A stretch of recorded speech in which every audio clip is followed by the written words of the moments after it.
Naomi thought she would end up meeting Hervé Blanquiste at a little brasserie, somewhere near the Sorbonne, something appropriate to a Truffaut film.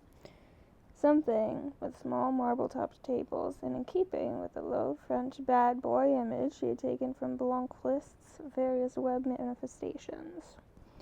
Instead, she found herself sitting in Le Blesque, one of the restaurants of the Crillon, the only place the kid would meet her once he heard she was staying at the hotel. Fortunately, he did not seem to know about the hotel's other restaurant, Les Ambassadeurs, which used to be the ballroom of the Dukes of Crillon and was even more expensive. Le Blesque was described as informal and bistro-like in the hotel's brochures, but for Naomi, its wood paneling and black-suited waiters, with their gold Crillon pins and Art Nouveau capital C topped by a crown, were intimidating and a bit of a strain wardrobe-wise. She'd unrolled her emergency no-name black cotton t-shirt dress and dug out her strappy, wedgy heels, the ones that weren't stilettos and didn't get trapped by Euro cobblestones and grates. And now she sat there, burning. Earlier that day, she had been standing just outside the ornately formal entrance of the hotel,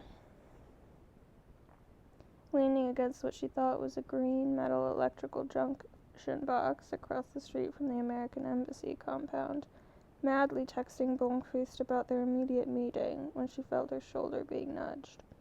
She turned to find herself facing a French cop carrying a submachine gun. He had walked across the narrow road behind her from his post at the corner of the embassy and now stood just off the curb, forbidding and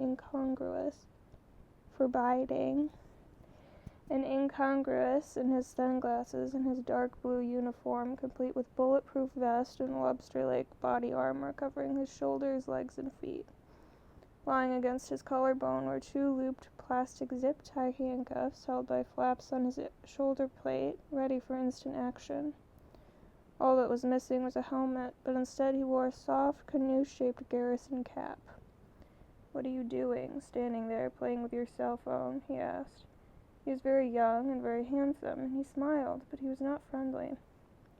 The white and red shield-shaped belt emblem on his chest plate read, "Police National, CRS." Their specialty was riot control, Naomi knew, but the street, which ran into the Place de la Concorde, was absolutely serene, and the square was thronged with oblivious tourists. There was even a farcical group of Americans balancing uncertainly on two-wheeled gyro-stabilized Segways, listening to a briefing from their Segway tour leader before setting off into the crazed traffic. "I'm waiting for a friend," said Naomi, her French more hesitant than it would be in a week's time. "I'm staying at the hotel, the Crillon, right here," she added lamely, gesturing behind her, and then was immediately angry with herself for having given him anything for free. He took one hand off his weapon and made a flickering motion, shooing her away like a child. "Wait for your friend over there, on the other side of the hotel entrance, away from this control box." Naomi now realized that she had been leaning against the controller for a huge steel cylinder that would rise out of the tarmac at the swipe of a security card, blocking all traffic from the side street between the hotel and the embassy. The American Embassy compound, rigged with metal barriers and tightly spaced concrete bollards topped with brass acorns, was a wasp nest. Agitated at your peril. In silent revenge, Naomi had taken many long-lens photos of the windows of the embassy from a corridor window on her floor at the Crillon. Most of the embassy windows were opaque, but she had a shiver that soon there'd be a kicking down of her attic room door and a brutal arrest, complete with those no-nonsense plastic handcuffs and perhaps a hood over her head. The incident had rattled her for some reason, but did it have to do with America and France, general outrage against authority, hot policemen, or just bondage victim humiliation fantasies? She resolved to research a piece on the eroticism of the Compagnies Républicaines de Sécurité. There's a glossy Paris-based gay magazine that would die to have it. if they hadn't done it already. The Jean-Pierre Lode clone swept into her space and sat down. He smiled and, of course, swept back his unruly lock of straight, dark brown hair. To her shock, he was wearing a narrow-fitted suit and a skinny tie, and a white shirt, and he was carrying a conservative dark brown valise, which he carefully placed on the floor, propping it against the table leg. He watched her closely for a moment, then stuck his hand out across the table, weaving it neatly through the red and yellow-tinted water glasses and the candles to reach her. She was not surprised at the tentative intellectual's handshake. "Hello," he said. "You are Naomi Seberg. That's a nice movie star name. I'm certain you have guessed that I'm Hervé Blomqvist." They had agreed in the text messaging that had followed their first, relatively public contact on the Celestine A forum that they would speak English. He needed the practice, he said, and would not speak French. "I didn't have to guess," Naomi said, "because I've seen videos of you. In fact, you sent me a couple." He withdrew his hand, unweaving it carefully. His brow furrowed in mock intensity and his lips pouted. He knew how to work his cuteness. "I always had the illusion that I was impossible to capture on video. My essence, I mean." He felt so young to her, even though she was only 6 years older than his 25.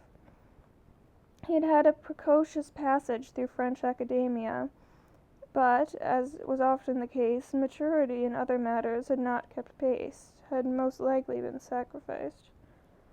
All this, from the forum, delivered to him by well-wishing but critical friends, and to any troll who cared to absorb it, like Naomi. "I think you're right about your essence," said Naomi. "I have no insight into that, but your face, I recognize that. What I don't recognize is the suit and tie. You're always in jeans and a t-shirt on the net. Did you dress up for me?" "I've never even walked past the door of the Crillon before. I was afraid they would discover me and throw me out. I borrowed the suit from my brother. He's an advocate. It's unusual for a journalist to stay at the Crillon, isn't it?" "It would be unusual for a journalist to pay for a stay at the Crillon, yes." "You don't pay? Not with money? With sex?" Naomi laughed. It was her best laugh, the one that she always hoped would come out when she laughed. It was husky and genuinely mirthful, and it was like that because Hervé was so appallingly, boyishly hopeful. "No, not with sex. With photography." "Ah, yes, photography." Hervé pressed fingers to his temples and closed his eyes. "Is that a coffee you're drinking?" he asked. "Yes, double espresso. Do you want one?" "Espresso." "I'd just like a sip of yours, if you don't mind. I need something, but not too much." He opened his eyes and smiled. A touch of migraine. He pronounced it migraine, like the English. She shrugged and pushed her cup across the table. "Be my guest." He picked up the cup and made a show of inhaling the fumes. This is dangerous. I get too hyper." He did pronounce it hyper, but there was no way Naomi was going to comment, even though in his texting he had expressed enthusiasm for ruthless linguistic corrections. He sipped with exaggerated sensuality, his lips and tongue working overtime, looking at her deeply in the eyes as he did. Naomi closed her eyes and shook her head. She felt like his mother. When she looked up at him again, she affected a stern, flirtation-killing look.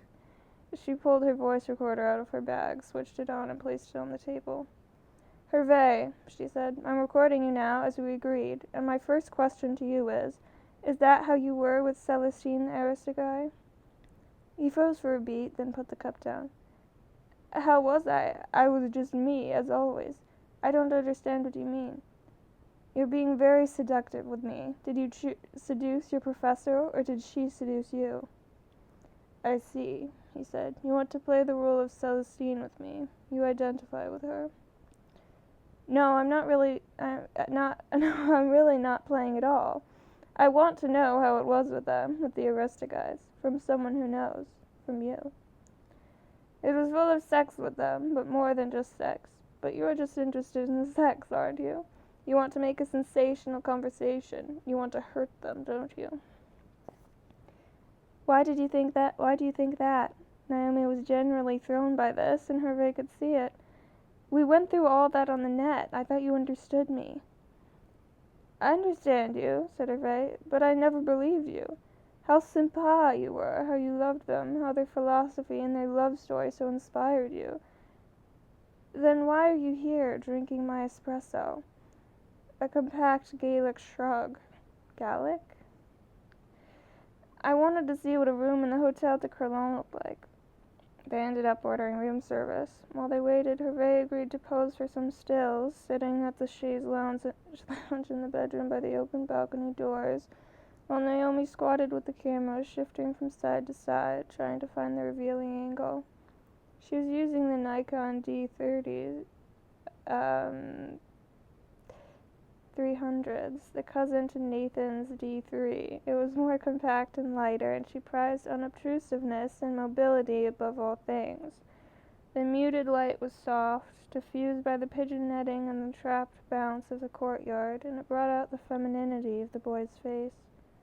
He played the lens expertly, as Naomi expected he would, given his self-promotion on the Arrestagai forums, which involved endless videos and stills documenting the many moods and musings of Hervé Blomqvist. His general approach was coy/mysterioso, and Naomi knew just how to use the natural light in her angles, the brow, the dark, full eyebrows, the liquid brown eyes, and the thin face to make that pop. So, Naomi, what are you going to use these photos of me for? He spoke between shots, timing her rhythm so that he wouldn't be caught in an ungainly mouth move. Are you planning an Arrestagai picture book? Maybe for the coffee table? I don't know what I'm doing, Hervé. Do you have any suggestions? I do have a suggestion. I think you will be afraid of it. Naomi paused and rested her camera on her knees. She felt strange in her dress, but at least she was now in bare feet. She looked up at Hervé, who smiled down at her with benign, unfocused eyes, like a priest. Annoying. Go, said Naomi. Let's hear it. Hervé stood up and began undoing his tie. I propose a book that shows every lover that the Arrestagais ever had, starting with me. And they will all be in the nude. And they will say what their experience in fucking them was. And they will talk about the influence that Celestine and Aristodide had on their lives. Naomi sat on the floor, her back against the foot of the bed. Are you taking your clothes off? She asked. Yes, said Hervé. You want me to shoot pictures of you naked? Yes. I'm not going to have sex with you. Really, I'm not. Hervé had taken off his tie, jacket, and shirt and was working on his belt, a fussy alligator pattern thing with a dual-pronged buckle and a double row of holes, which seemed to be giving him trouble. He was hairless and thin through the chest, just as Naomi thought he would be. All those new wave movies. If you have sex with me, I will show you something special that Celestine liked very much. It's unusual what she liked. Naomi lifted her camera and casually began to snap away. Oh, I like your camera, said Hervé. It looks like it's carbon fiber, is it? No, magnesium body. She stopped shooting, hefted her Nikon, juggled it from hand to hand. I have a feeling carbon fiber is next, though. It would be nice if it were even lighter. Then back up to her eye, shooting again. And what about Aristide? Was there something special that he liked? Hervé finally got his belt undone and his trousers down. He was wearing black Calvin Klein bikini briefs. She'd hoped for something more exotic. Yes, certainly, he said, stepping out of the trousers. It will be a little more difficult, but I can show you that too.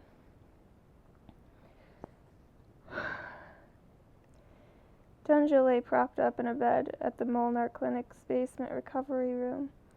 There were a dozen beds, skeletal and primitive, creepy, but she and Nathan were alone in the room. He sat in an unstable plastic chair beside her bed, his camera on his lap, his voice recorder still hanging from its lanyard around his neck. Its jewel-like red power light staining Dunja's sheet, so dark was the room.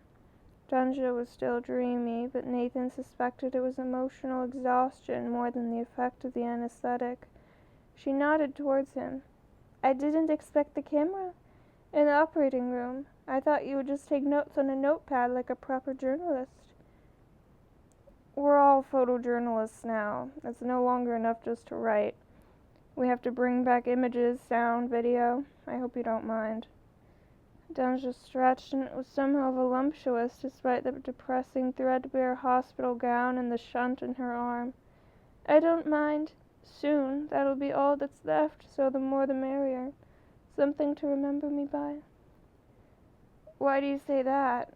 Don't you have confidence in Dr. Molnar? Dunja laughed. Look at this place. This is my strategy of last resort. No one else in the world would commit this operation on me. Only Dr. Molnar was arrogant enough, and you can quote me. I will quote you.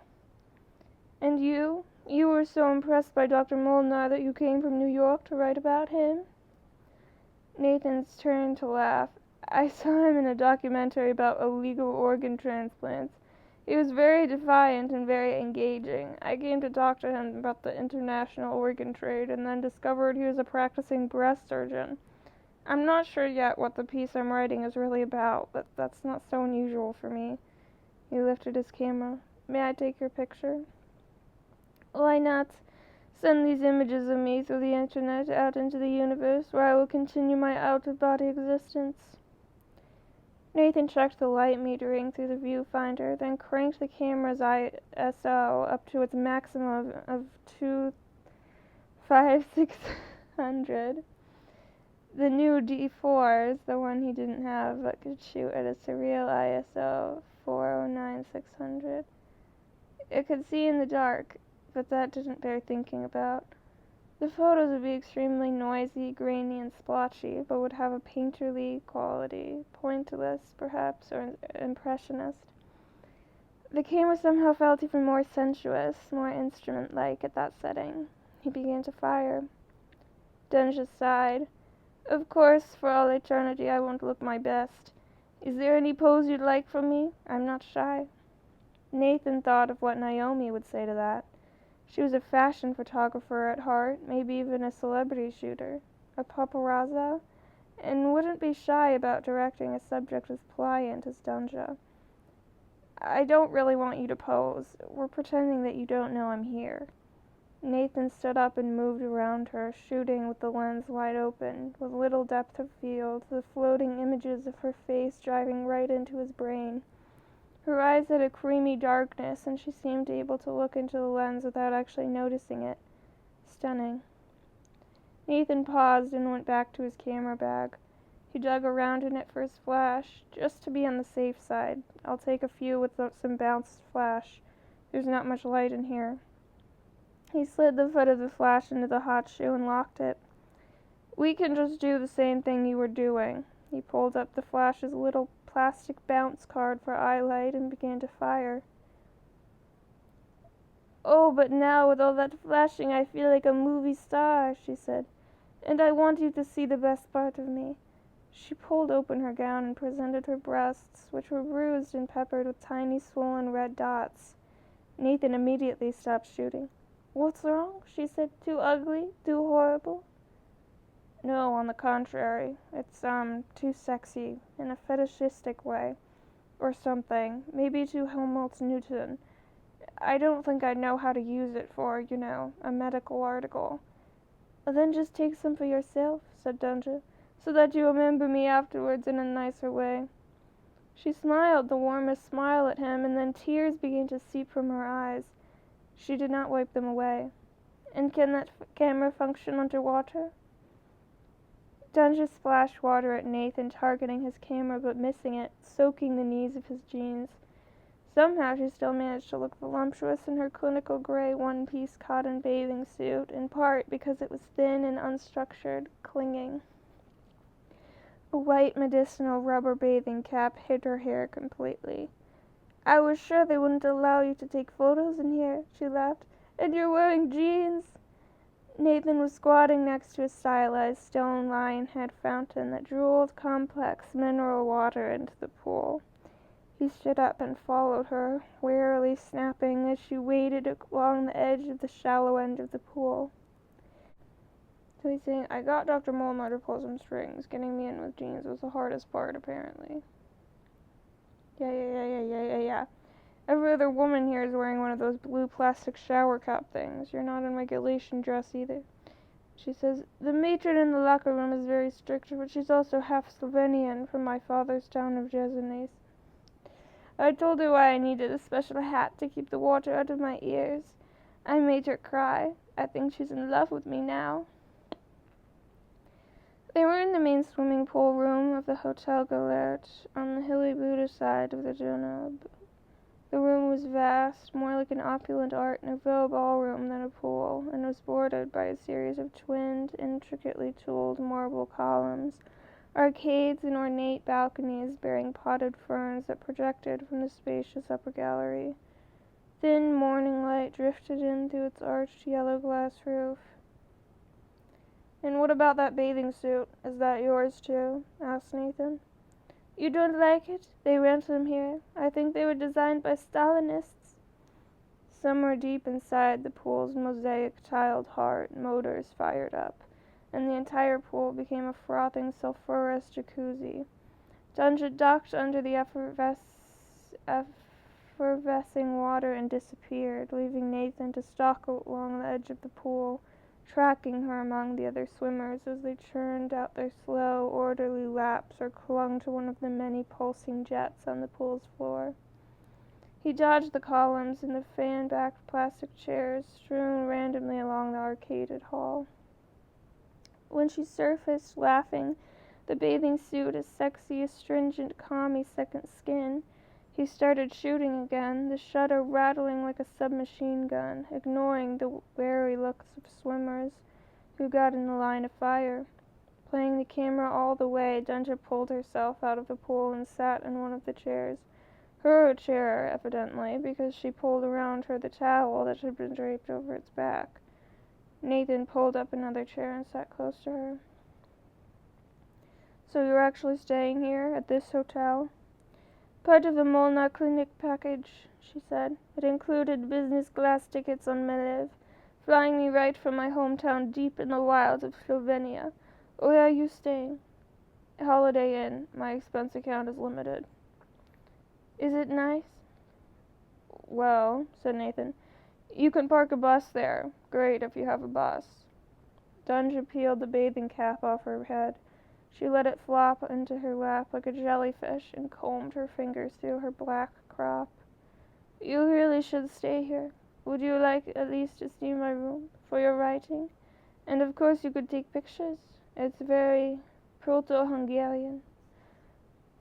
Aren't you going to try the thermal baths? They're supposed to be very healing.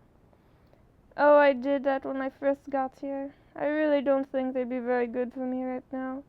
Besides, Dr. Molnar forbids it. I think those little pellets will come popping out of my breasts like blackheads if I get all steamed up. He's seeing me again tomorrow. I wouldn't want to upset him.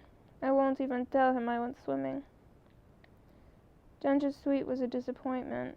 It was large and blandly comfortable, with a nice partial view of the historically strategic Gallertail and the sinister, sprawling stone citadel that topped it. But Nathan had been hoping for something more exotic than just bourgeois familiarity. He had, he realized, hoped for the swimming pool, the floored thermal baths converted into a hotel suite. But Dunja was not a disappointment. She was wearing a waffle-patterned bathrobe, looking at herself in the mirror over the writing table. The bathrobe was open, and she was holding her breasts, one in each hand, palpating them expertly, clinically, without sensuality. Nathan sat on the bed and took photos of her through the mirror. So, my breasts are now officially radioactive. I'm not allowed to hug pregnant women for at least 3 months. What do you think of that? Journalistically? I don't know. Can you hug non-pregnant men? Still firing. The constant clucking of the camera had become part of their repartee. Nathan rolling his firing finger over the shutter release as exclamation, as rim shot, as query. Dunja turned to him, her bathrobe still fully open, hands still holding breasts. Nathan, I'm a very sick woman. Does that turn you on? Still firing. Well, I told you, I'm a failed medical student. Now I'm a medical journalist. So yes, I guess sickness does turn me on in a way. She approached him and gently took the camera out of his hands and placed it behind her on the writing table. What about death? I could be dying. Is that exciting to you? She took his hands in hers and placed them on her breasts. They ache a bit, you know. After all, they've been penetrated by 240 tiny titanium pellets, like asteroids in a comic dust shower. Look at those needle marks. I'm like some weird junkie crazy for titanium. She laughed. Don't be shy. They feel better with some pressure on them. He squeezed her breasts tentatively and kissed her. After a beat, she pulled her mouth away. I've discovered that most men are repulsed by disease, especially when it starts to be visible. She took up her hands again and placed them on her groin. You feel those lymph nodes, how big they are. My shape is changing. It's really starting to become a non-human shape. I had a boyfriend in Ljubljana, for 8 years. When he felt those, he told me it creeped him out. His exact words.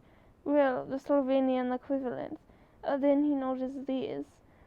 She took her hands and placed them around her throat, then pushed them up under her jaw. You feel those? They're hard, aren't they? Yes, said Nathan. I noticed them when you were swimming. They spoil my jawline, don't they? It used to be very strong, very elegant. Now it's lumpy and I look like an old toad. No, worse, because they're not even symmetrical. A lopsided old toad. And so my boyfriend left me for a German tourist he was showing around the city. He worked as a guide in the summers. Now he lives with her in Dusseldorf. They go hiking. Marique's a very healthy woman. He sent me a book of poetry by Henry Klein, who was born there. He says his German has gotten quite good, and he hopes I'm getting good medical treatment. That's thoughtful of him, isn't it? Nathan slid his hands down around her throat and kissed her deeply. Once again she pulled away, this time laughing. Maybe you're not normal. Was this part of your research? Do you always have sex with your subjects? You're not my subject. Dr. Molnar is my subject, and I'm going to have sex with him. Maybe you can ask him again why I have all these swollen lymph nodes. He tells me it's the cancer, but that no one really knows what causes the swelling. I think he's being evasive. I think I have cancer everywhere, not just my breasts. Look at these. She twisted away from him, shrugged off the bathrobe, and held up her arms. You see these, near my armpits? They're so big they're almost like 2 more breasts. She dropped her arms and shrugged. But maybe 4 tits is nice for you. Who knows?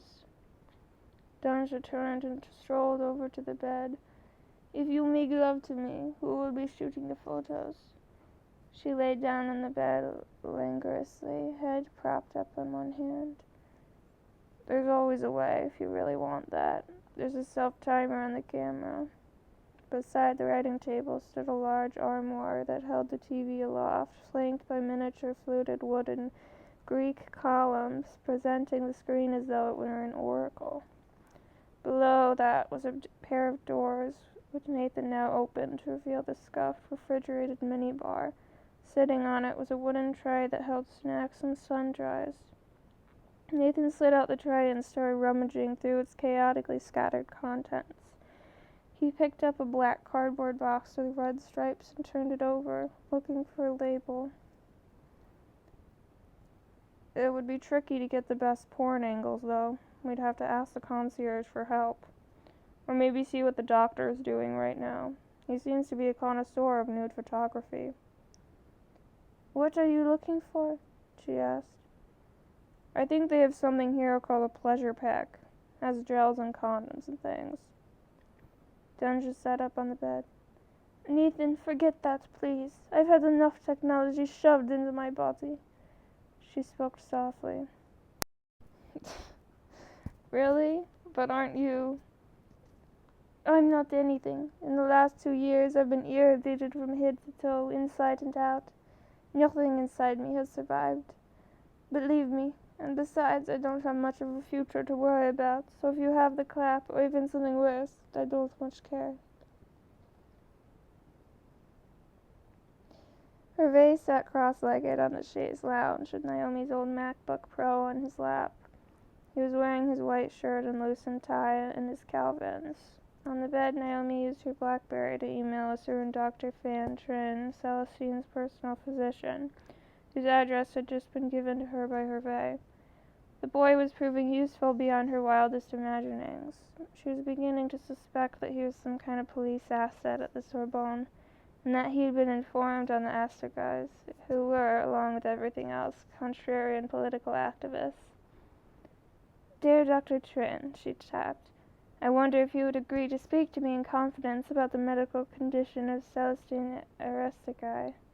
I believe that so many destructive rumors have tended to damage the reputation of this wonderful woman, and I, a woman myself." Hervé jumped up unexpectedly from the chaise and started fanning his crotch with a copy of Les Inrocutables,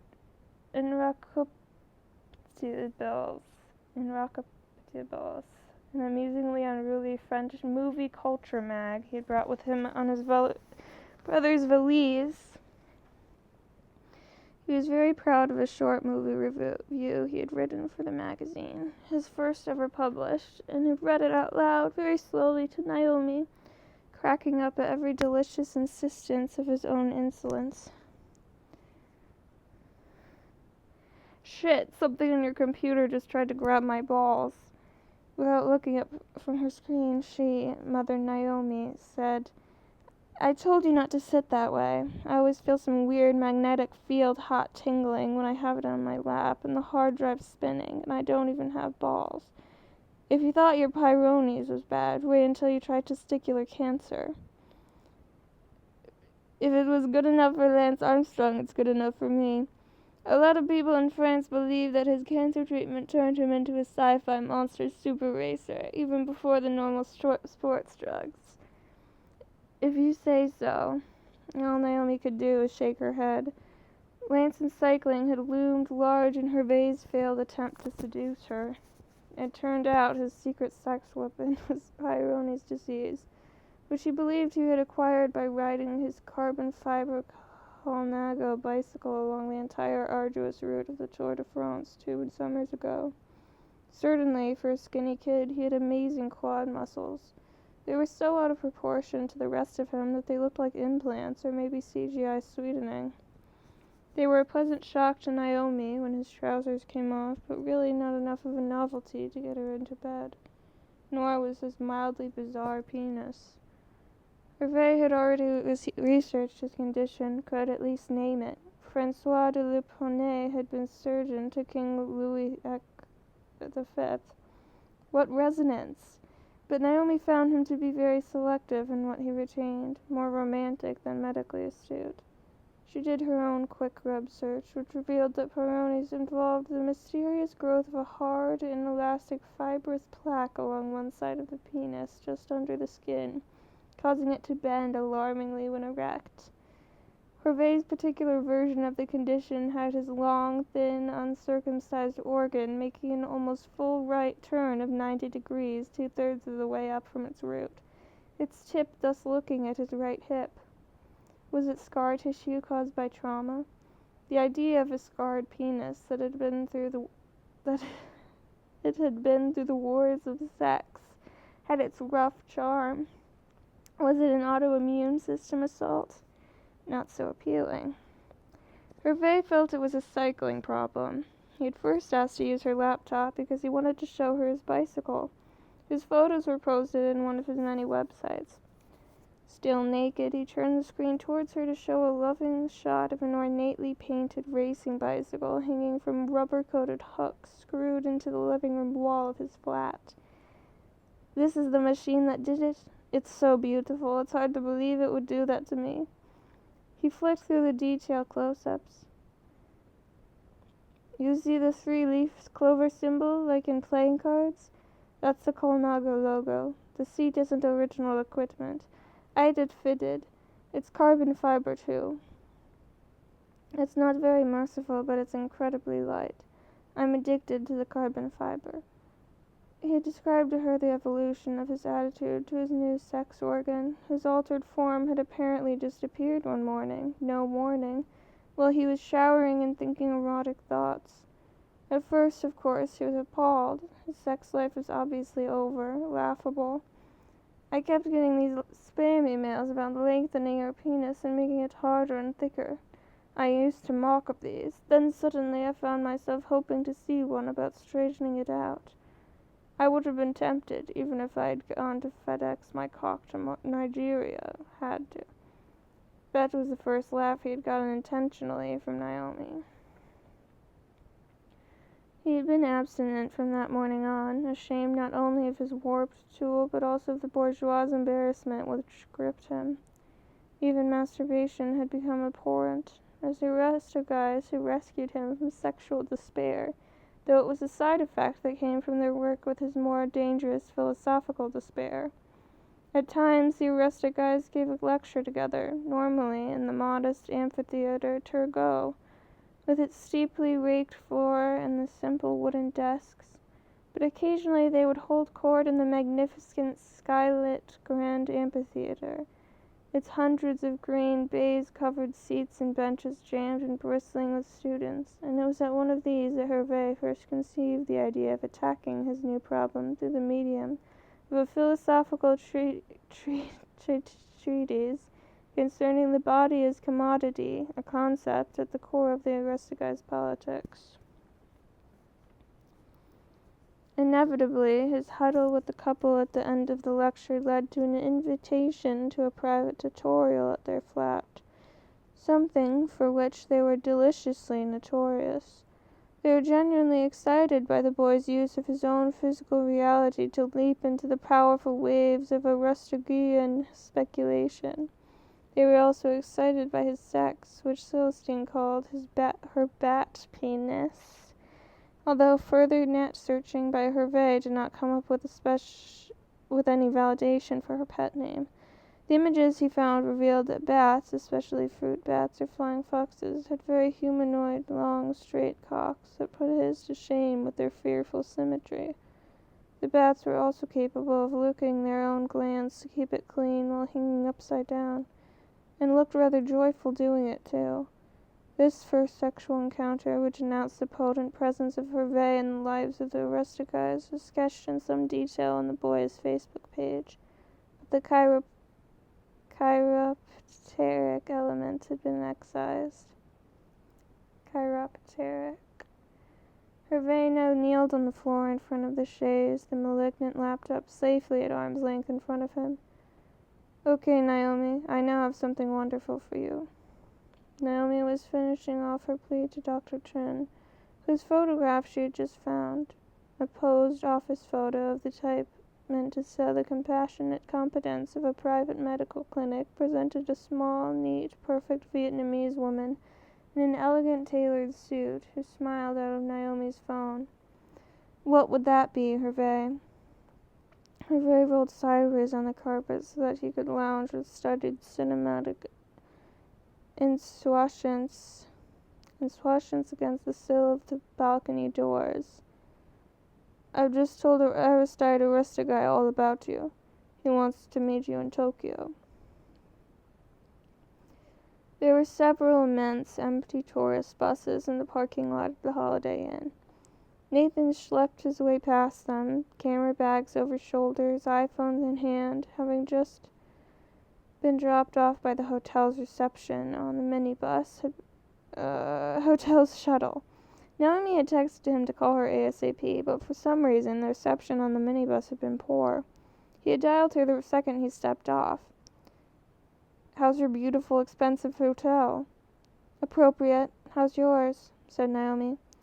"I'm looking at it as we speak. Let's just say, functional. More appropriate." "More?" "Yeah. 'Cause I know that yours is too good for a journalist." "It's that darn rich girl problem again. And speaking of girls, how was she, your patient?" "Beautiful. She was really beautiful." "In a doomed beautiful sort of way?" "In a Slavic sort of way." "That sounds dangerous," said Naomi. She meant it.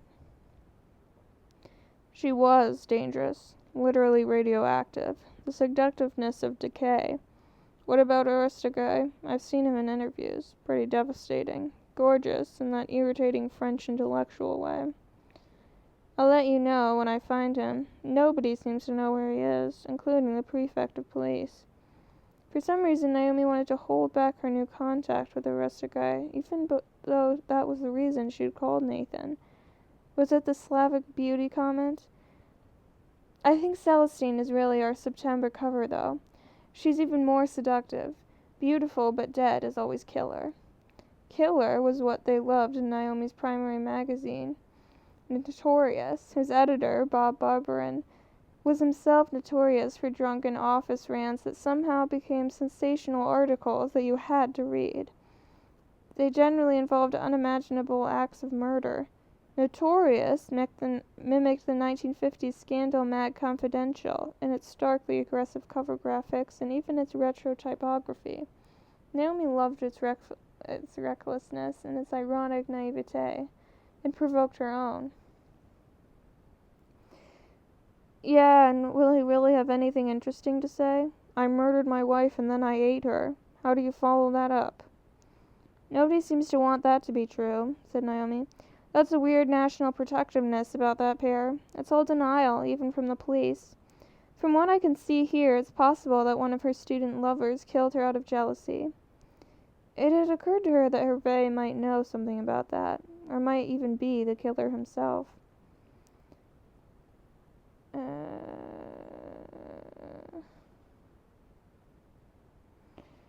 And students are notorious for not eating properly. I'm getting into the elevator now. If I lose you, I'll call you right back. His room was on the 3rd and top floor, and he did lose her and waited until he was in his room to redial. So I guess the only photos you've taken with my macro lens are shots of your laptop screen. Very funny. And what about you? Are you going to send me shots of your beautiful doomed patient? Just the slightest pause from Nathan, but it hurt Naomi. I only got a few during the operation, but basically she wouldn't let me. She felt diseased and ugly. You've never let that stop you before, said Naomi, fishing. I got stopped this time. Stopped in my tracks. A big pause from Naomi before she said, I can't wait to see you. Amsterdam or Frankfurt? I need Amsterdam. My connection flight to New York's already been paid for. I land on the 14th. Work for you? The 14th works for me. Bye, darling. Bye, darling. Nathan thumbed his phone off. That was life with Naomi, disembodied. Nathan realized he had almost no awareness of getting to his room other than the disconnect in the elevator.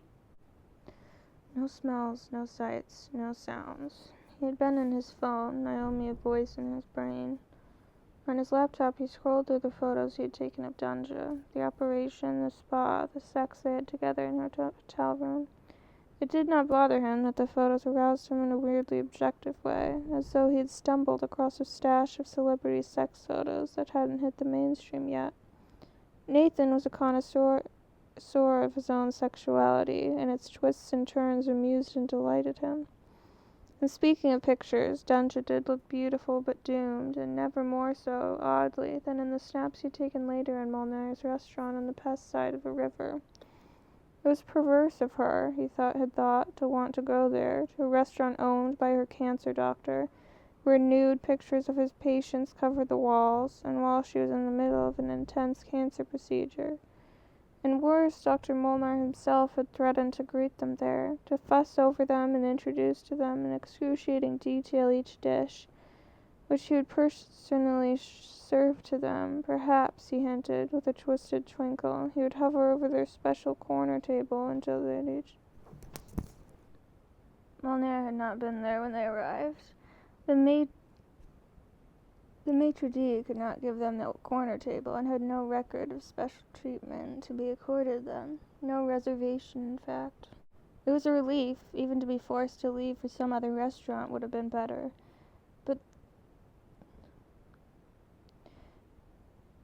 But there was a table, or at least two chairs, side by side along a run of small square tables pushed together.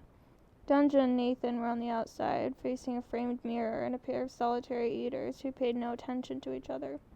The mirror made it possible for them to eat and talk and watch each other's responses as though they were characters in a charming Czechoslovakian movie from the 60s.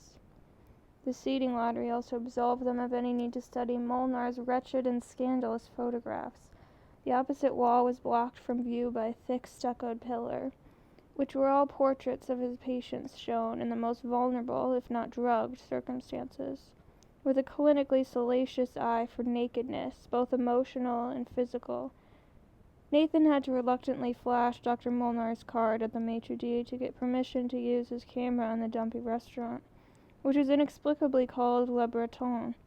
His first attempts to document the good doctor's artwork were intercepted by 2 waiters and a busboy, certain, no doubt, that the photographs were a rich treasure in danger of illicit duplication and dissemination.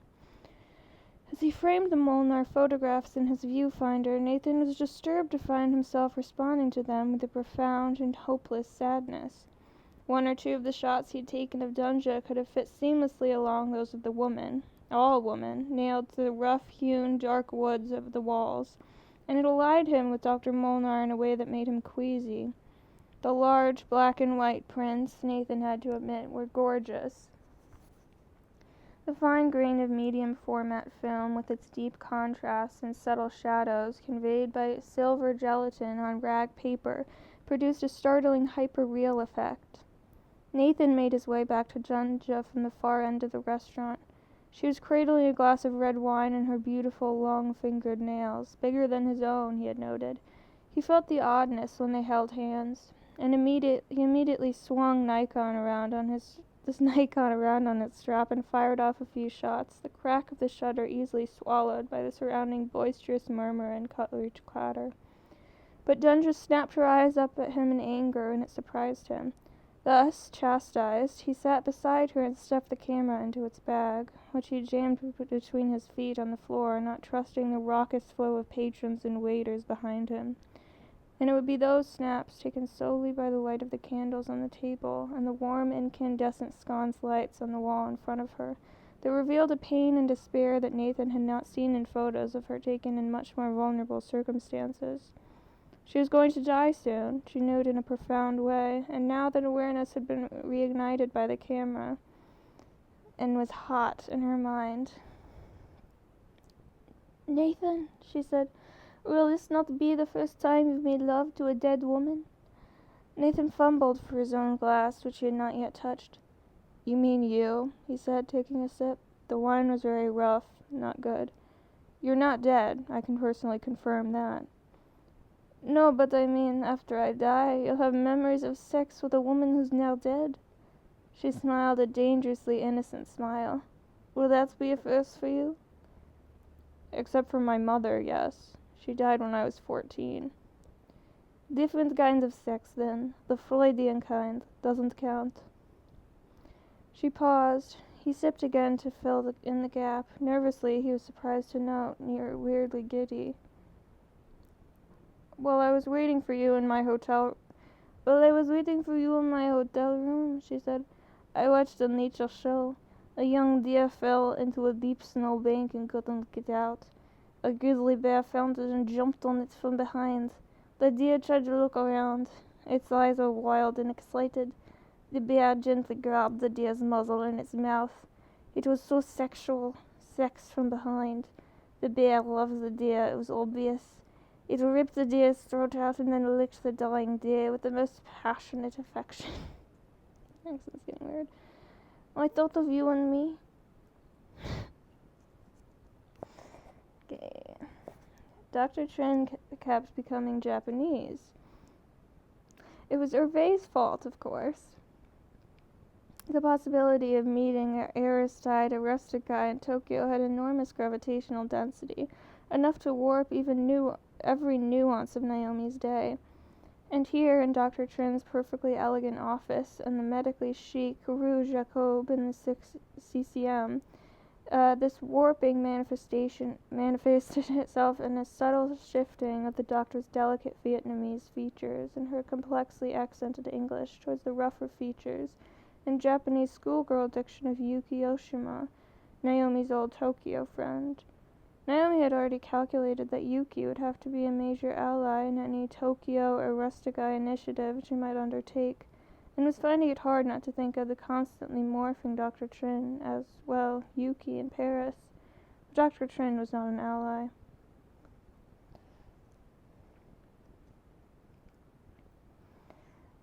"Please put away your camera," she said as Naomi set her Nikon on her lap. "I regret every moment that I allow myself to be recorded or photographed. I'm talking to you only to undo the damage which that demented cleaning lady has done by talking about Celestine Rustigai. I will probably regret this too." Naomi gently caressed her camera as though demonstrating its innate harmlessness. "It's really just proof that I actually spoke to you. You'd be surprised how many interviews are just patched together from things on the internet and presented as face-to-face conversations." Naomi imagined Nathan chuckling and shaking his head over her shoulder as she said this. Somehow Naomi was of another, newer generation than Nathan, despite the fact that they were the same age. Nathan seemed to have absorbed this sense of journalistic ethics from old movies about newspaper reporters. For Naomi, internet sampling and scratching was a completely valid form of journalism, presenting no ethical clouds on its open-source horizon. To not be photographed daily, even by oneself, to not be recorded and videoed and dispersed into the turbulent winds of the net, was to court non-existence. She knew she was being disingenuous with Dr. Trin as she talked to her about proof, but the only effect her awareness of this had on Naomi was to make her feel more completely professional. It was the way of the net. It was liberating. Dr. Trin was tougher than she looked. "Every photographs and recordings can be easily tricked these days, so what you say makes no sense here in my office. Put your camera and voice recording device away, that little thing hanging around your neck which I see advertised in all the chic fashion magazines, or you can leave right now." Her face and tone were absolutely neutral as she said this, and Naomi could feel her own face start to burn, her skin telling her that she had been deeply, instantly unnerved before her brain or gut knew it. "Well, off the record is certainly one way to do it, if that's what makes you feel comfortable," said Naomi, unclipping her rarely used Olympus micro recorder, glossy black like a little piano and reserved for self-recording, and packing it and the camera into her camera bag, with as much nonchalance as she could muster. She hated her own volatility, the cycling so easily between manic confidence and crushed, hopeless insecurity. Maybe drugs would help. Probably not.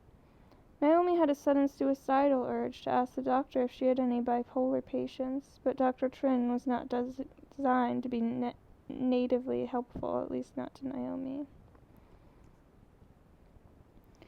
"There's nothing about this situation or about you that makes me feel comfortable. Let's talk about that cleaning lady, that Madame Tretyakov, the Russian."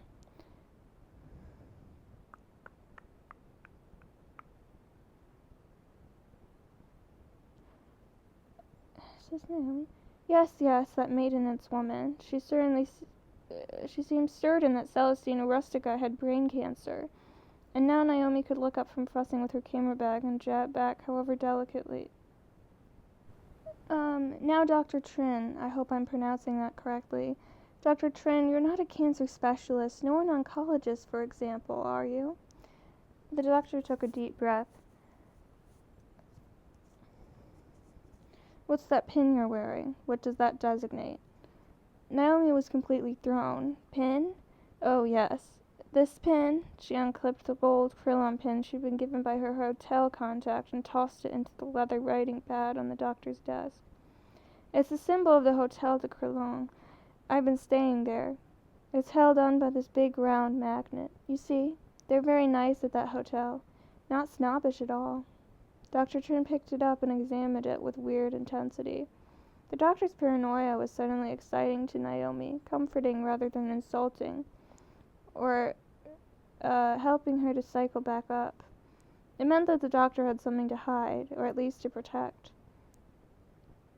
Were you thinking it might be a microphone?" Dr. Trin tossed the pin back on the pad and immediately forgot it existed. There was nothing medically wrong with Celestine Aristogei, nothing beyond the normal complaints of a woman of her age. I was her personal physician. I was the one who sent her to specialists when she needed them. Something like cancer, I would have known.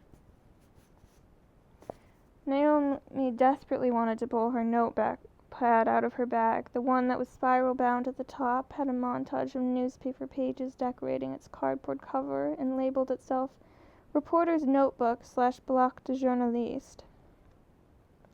Naturally, Nathan had given it to her, but she could feel the fragility of the situation through her skin and didn't dare. What would you consider the normal complaints of a woman of her age? Dr. Trin actually smiled, though there seemed to be some pain involved in the act.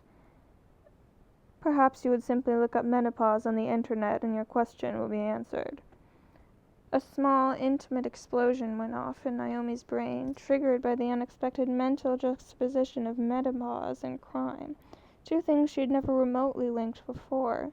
She needed to remember this tiny epiphany somehow, and she needed to delve into the most heavy realities of menopause and womanness, a place she'd never thought to go before. She generated a marker in her mind, one that would pop up whenever Celestine's age was mentioned.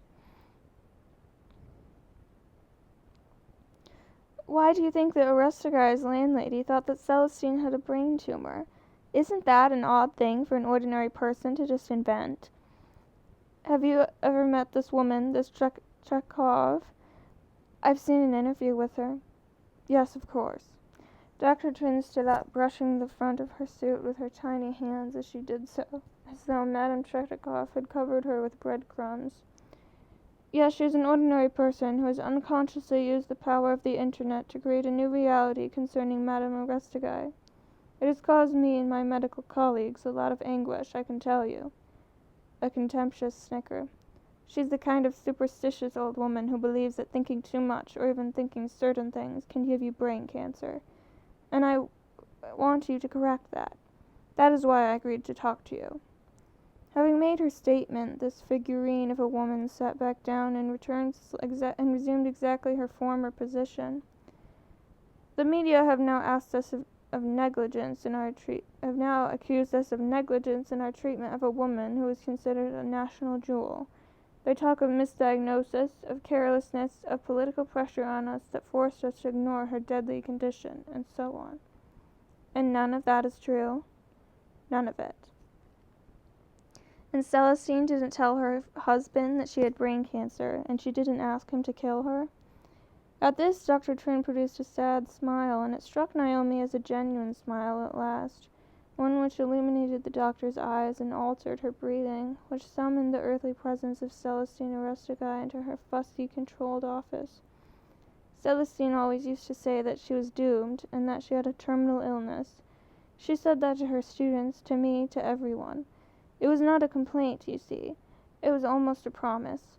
But then, anyone who read her writings deeply would know she didn't mean anything medical. The smile was still on Dr. Trin's face as she looked down at the doll-like hands, lost in secret memories of the doomed, womanly Celestine, and Naomi found herself wanting to destroy it, to punish her for it. In particular, Naomi was annoyed with herself for not having read even a précis of the Aristogei over, and could not therefore call the doctor on this evasion. The necessary weapons, however, were close at hand. And would she ask just anyone to kill her? It occurred to Naomi that she had very recently fallen back on the expression, "just kill me," in a conversation with Nathan, in which she had again carped about his missing macro portrait lens, the lens on her camera right now, sitting in the bag at her feet, but she doubted it would be a part of Celestine's lexicon. Of course not. But someone did kill her. Who do you think it was? I have no idea. She had many friends. That surprises me. You think a friend killed her? She knew many people. You don't think a stranger killed her? These are things I know nothing about. She would say to you, her personal physician, that she had a terminal illness, and you felt that she was being philosophical. You didn't take it seriously. Dr. Trin had been talking to her hands, but now she raised her eyes to Naomi, searching as she spoke for verifying signs of Naomi's stupidity, her profound American ignorance. It was an existential statement, said Dr. Trin, about the death sentence we all live under. She had an affection for Schopenhauer, which led her at times into a kind of fatalistic romanticism. I tried to get her to revisit Heidegger, but not so different in some ways, the Germanic ways, but at least to shift away from that sticky Asian taste for cosmic despair. As if summoned from the ether by that last phrase, a tiny silver crucifix hanging from a bracelet around the doctor's left wrist caught the raw daylight bouncing onto the desk from a corner mirror and caught Naomi's eye. Naomi's friend Yuki was also a Christian, an anomaly that was somehow a disappointment to Naomi. Shintoism, Confucianism, Taoism, Buddhism, perhaps. So much more interesting. What bracelets would they wear then? So Trin continued. But she couldn't get past the man's politics, the Nazi associations, the anti-Semitism. We agreed on that point, that a man's politics should negate the value of his philosophy. She could not see how a separation of that kind was possible. A perfectly French attitude, of course. Naomi met the doctor's eyes in her inwardly directed smile with a smile of her own, but she had no confidence that she could disguise the evidence of her immediate downward spiraling, brought down by her intense regret that she had initiated talking to another human being, live. If she had been in front of her laptop, she could Google these two Germanics, get a feel for them. But in a strictly oral context, she had no idea how to even spell their names, much less respond intelligently to Dr. Trin. It was one thing to toy with Hervé, bright though he was. Nathan was the one with the classical education, or whatever you called it. He was the reader. Where was he? Naomi was struggling to keep her head above water with the doctor. A street brawl was the only way out. Has anyone done an autopsy on Celestine's brain to see if she had a tumor? Based on the diagnosis of a cleaning lady? I doubt it. Are you aware of the report that Celestine's severed head was cut open and that her brain was removed by her murderer or murderers? Why do you think they did that? A smile was still there on Dr. Trin's face, but it was no longer the same smile. It had become a smile that said, I know you are my enemy when you walked in here, and now here is the proof, and it makes me happy to see how right I was. Dr. Trin stood up and with special force brushed some more crumb from the front of her suit, this time very dirty, greasy, ugly crumbs that had been sprinkled by Naomi herself. The little silver crucifix had in Vietnam been converted by French Catholic missionaries, bounced at the end of its chain like a freshly hanged man. And still Naomi couldn't help herself. Dr. Trin, off the record, did Celestine ask you to kill her and then eat her? As a kind of womanly, compassionate sacrament, perhaps? Dr. Trin came out from behind her desk for the first time and walked to the door. She opened it for Naomi without a word. Naomi noticed the doctor's shoes. They were stilettos with an ankle-strapped bondage component, very severe in their stitching and their shape, but shockingly colorful. Red, yellow, blue, green, black, like rare Australian parakeets. As Naomi left the office, she could not help thinking that Dr. Trin's shoes were somehow significant.